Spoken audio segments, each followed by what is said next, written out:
참 올해 돌아보면 사건 사고 많았어요. 손 탐정님. 많았습니다. 어떤 거 떠오르세요? 제일 하나만 꼽으라면 어떤 거 떠오르세요?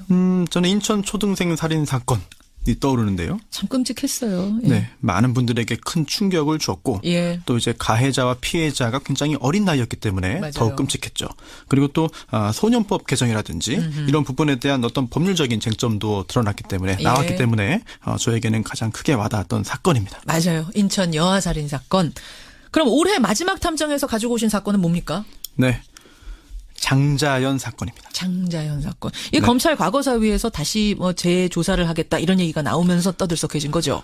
네. 정확히 말씀드리면은요. 아직까지 그런 재조사를 하겠다라고 결정된 것은 아니고요. 예. 대검 개혁위원회가 이제 검찰 과거사위원회에 장자연 사건군을 검토 대상으로 제안하겠다는 보도가 나왔는데요. 제안하겠다. 그런데 또 검찰 과거사위원회 관계자는 공식적으로 아직 그런 제안을 받은 것은 아니다.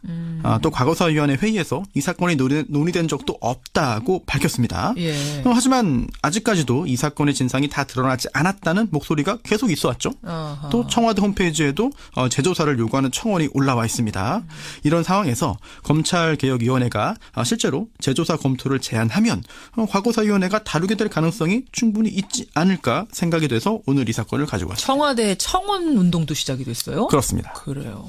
장자연 사건 여러분 대충들은 다 기억을 하시겠지만 이게 마무리는 어떻게 됐는지 아마 모르실 거예요. 네. 어떻게 누가 처벌받고 어떻게 정리가 됐는지 다시 한번 쭉 정리를 해보죠. 네, 2009년이었죠. 배우 장자연 씨가 스스로 목숨을 끊었습니다. 예. 인기 드라마 꽃보다 남자에 출연해서 관심을 받기 시작한 후였기 때문에 더 큰 충격을 줬죠. 그랬죠. 네, 그런데 사후에 이 매니저에게 보낸 자필 유서가 공개됐습니다. 장자연 씨의 유서 한 장이. 내용이 충격적이었죠. 예. 처음 이 내용을 보도한 게 KBS였는데요.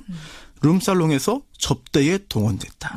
잠자리 강요, 예. 즉 성상납을 강요받았다는 내용이었는데요. 맞아요. 연예기획사, 언론사 관계자들, 또 대기업, 금융업 종사자들 등 총 31명에게 100여 차례 이상의 접대와 성상납을 했다는 내용이었습니다. 예. 특히나 더 큰 충격을 줬던 거는요. 이게 어디 무슨 회사 사장, 어디 간부 등등으로 이제 그 접대 상대방의 소속과 지위를 밝혔기 때문이었죠. 리스트가 써 있었던 거예요. 네. 마치 성완종 리스트처럼. 수사가 진행됐습니다. 예. 결국 기획사 대표였던 김모 씨가 징역 4월에 집행유예 1년을 선고받았는데요. 예. 하지만 이게 폭행으로 처벌받은 겁니다.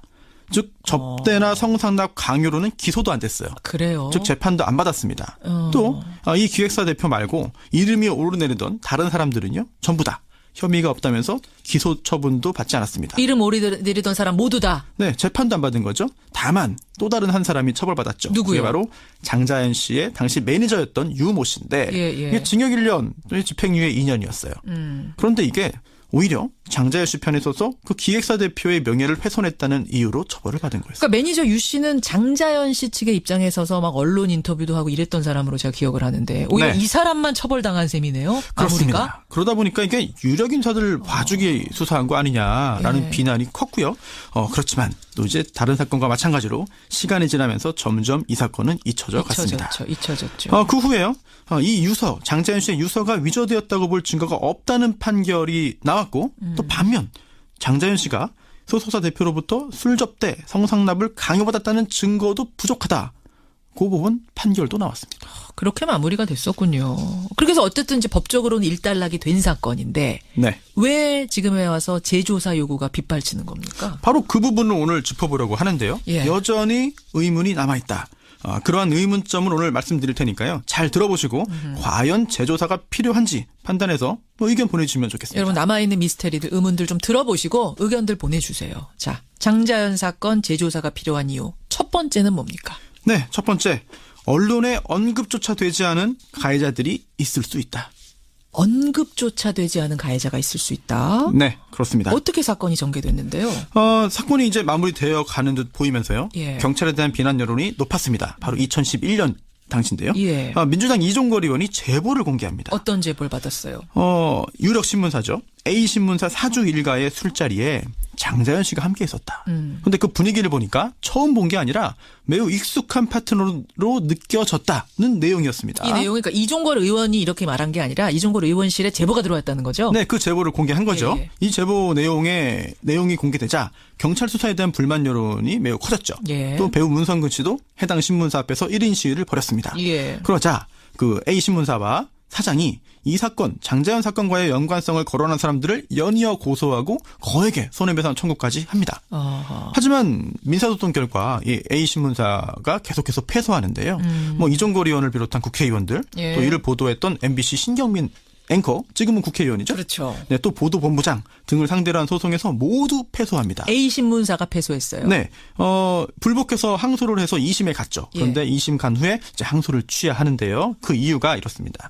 법원이 또 다른 재판에서 이 해당 신문사의 사와 해당 신문사의 사장이 장자연 씨와 관련이 없다고 판단을 했고, 그러니까 이 재판 말고 네. 다른 재판이 또 열리고 있었는데 네, 유사한 재판이죠. 그 재판에서 A 신문사 사장과 장자연은 관련 없다라는 언급이 있었다. 네. 그렇기 때문에 우리는 소를 취해야 한다. 그렇습니다. 뭐 진실규명 됐으니까 뭐 이거는 더 이상 다투지 않겠다라고 한 건데요. 실제로 법원은 이 장자연 씨와 그 해당 신문사 사장의 관련은 없다고 판단했습니다. 우리 사장하고 장자연 씨는 관련 없다라는 언급이 어쨌든 나왔으니까 소기 목적을 달성했으니까 소를 취하하겠다. 이거는 뭐 그럴 수 있을 것 같은데요. 네, 민사소송 진행 절차 상황만 보면은요, 뭐 이상하다고 보기 어려운 측면도 충분히 있습니다. 예. 하지만 형사 절차 관련해서는 조금 궁금한데요. 어떤 게요? 이제 해당 신문사의 사장이 고소인이면 고소장을 제출하잖아요. 그렇죠. 그다음에 가장 먼저 그럼 고소한 사람, 고소인부터 불러서 이야기를 듣는 게 순서입니다. 경찰에 오라고 해서. 네. 예. 그런데 그렇게 진행했다는 소식을 듣지는 못했고요. 또 형사재판도 이어졌어요. 예. 그러면은 고소인을 증인으로 불러서 증언을 듣는 게 이제 통상적입니다. 그렇죠. 그런데 이제 그 해당 신문사의 사장이 고소를 이제 전격적으로 취소하면서 재판 절차가 끝났거든요. 그래서 증인으로 나오지도 않은 것이죠. 어찌 보면 그 신문사 입장에서는 너무 억울하다라고 해서 이거를 그 소송을 걸고 형사 고소도 했지만 이제 오해받는 게 억울했지만 더 이슈화 되는 걸 막기 위해서 참고 넘어간 걸로 볼 수도 있습니다. 예. 하지만 그렇다고 해도 잊지 말아야 할 중요한 부분이 남아 있는데요. 어떤 겁니까? 당시에 이 A 신문사와의 진실 공방만 부각되면서 예. 다른 사람들은 관심에서 멀어졌습니다. 아까 리스트에 이름이 뭐 아까 31명 있다고 그러셨나요? 네, 총. 그러고 보면 기억나는 사람 별로 없을 정도로 흐지부지 됐어요, 수사가. 네, 수면 위로 오르지 않은 많은 사람들을 확인하기 위해서라도 재조사가 필요한 건데요. 예. 특히 당시에 사건 초기에요. 예. 이 A 신문사는 이렇게 밝혔습니다. 공식적으로. 어떻게요? 장자연 문건에 있는 사람은 우리 신문사 사장이 아니라 계열사인 스포츠 신문 사장이다. 라고 밝혔습니다. 또 한 가지 더. 이 기획사 대표 김 씨가 장자연 씨에게 뿐만 아니라 접대 상대방의 지위와 직위를 과장해서 얘기하는 버릇이 있다는 제보가 있습니다. 예를 들어서 그냥 손수호 사원인데 네. 여기저기 손 사장님이야 인사해 뭐 이런 식으로. 그렇죠. 우리 뭐 김 사장, 이 사장 이러듯이. 네, 예를 들어서 이제 언론사 사장이라고 소개했지만 알고 보니 사장은 아닌 그런 간부였고. 그런 말하는 버릇이 있는 사람이었다. 기획사 네. 대표가. 또 기획사 대표라든지 아니면 연예계 관계자라고 소개했지만 알고 보니 그 정도 급은 아니었던.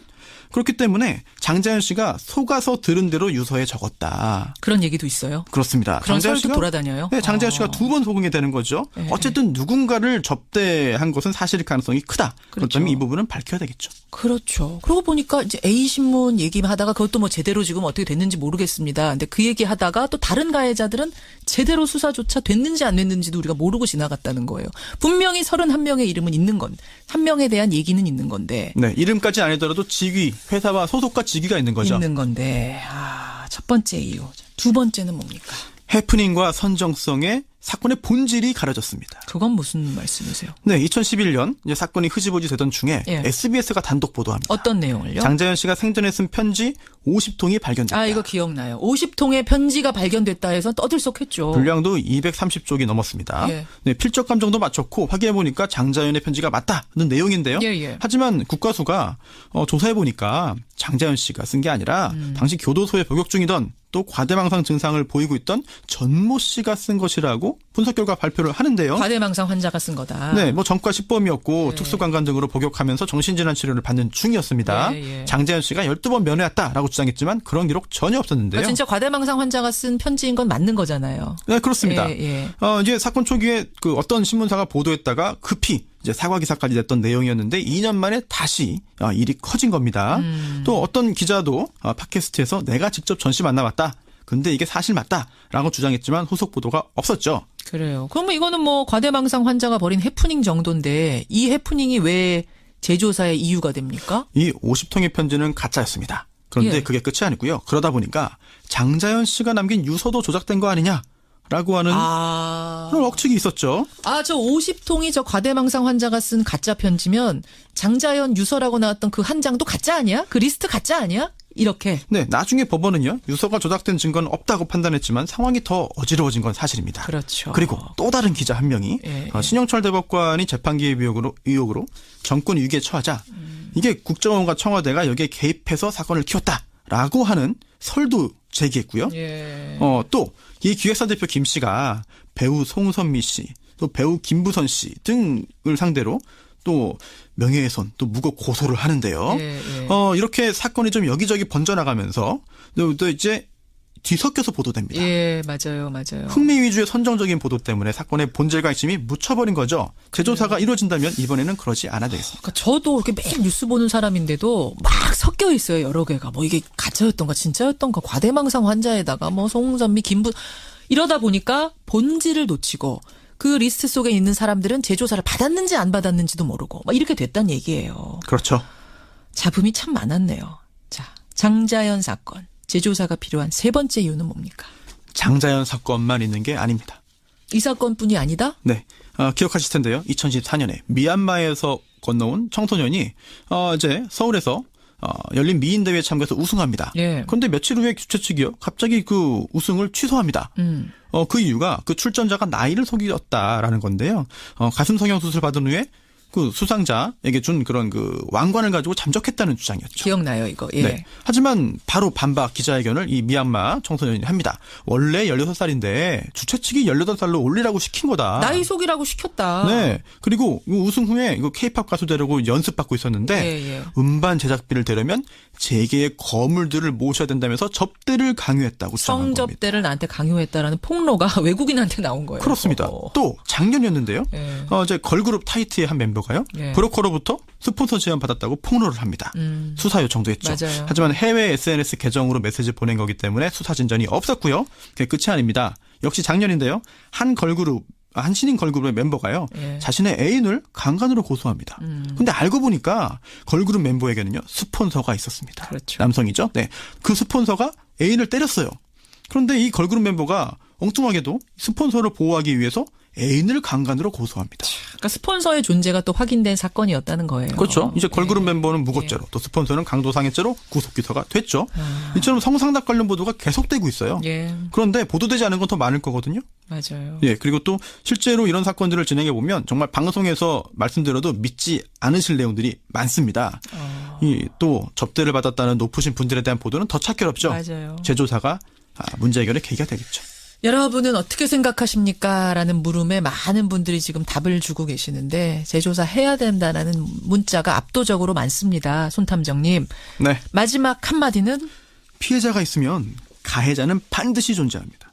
무슨 말씀이죠? 당연한 얘기 아니에요? 네, 당연하죠. 네, 장자연 씨 유서의 한 부분을 직접 읽겠습니다. 예. PD들, 감독들, 재벌, 대기업, 방송사 관계자들이 날 노리게 취급하고 사기치고 내 몸을 빼앗았다. 언제까지 이렇게 이용당하면서 살아야 할지 머리가 혼란스럽고 터질 것 같고 미쳐버릴 것 예. 같다. 사건 정황과 또 이게 문건까지 있습니다. 예. 그런데도 아직 가해자가 다 드러나지 않았다는 의혹이 남아있는데요. 그렇죠. 이 정도 단서가 있는데도 깔끔하게 해결하지 못한다면 예. 다른 사건들은 더 해결하기 어려울 것입니다. 그게 뭐 A 신문사냐 B 신문사냐 A 사장이냐 이 문제를 떠나서 있긴 있다는 거잖아요. 지금 누가. 이제 분명히. 8년 동안 묻혀있었죠. 이제라도 진상이 밝혀져야 됩니다. 그러니까요. 그 누군가에 대한 조사는 왜 되지 않는가. 그냥 한 사람이 죽으면 끝나는